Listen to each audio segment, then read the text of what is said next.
Nalapnos ang muka at katawan ng isang taong gulang na bata matapos aksidenteng mabuhusan ng mainit na tubig.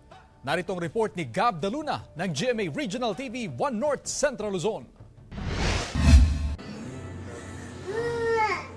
3 araw na sa intensive care unit ng isang ospital sa Batac City, Ilocos Norte ang isang taong gulang na bata matapos aksidenteng matapunan ng mainit na tubig noong Linggo, April 28. Ayon sa ina ng bata, katatapos lang daw nitong isali ng bagong kulong tubig sa termos nang abutin ng anak.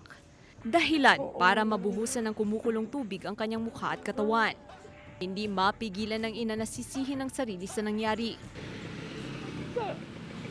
Ko sinalinan ulit dejet tako rin ma'am kasi isa angak ko gamin ijay bangir ma'am Jenny mother ko.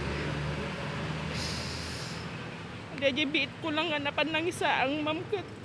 Agsubli ak ma'am ko so ejay na ituyag kanya na ginawat na bit dejet termosin ma'am. Kung ang kakaayatan dito nga nangyari kadeta anak ko ma'am. Nagtamo ng 1st degree burns sa mukha habang 2nd degree burns sa katawan ng bata.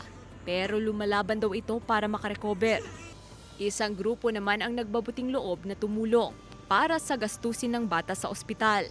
Lalo't kapos din sa buhay ang kanyang mga magulang. Isang fundraising campaign din ang kanilang sinimulan para sa bata.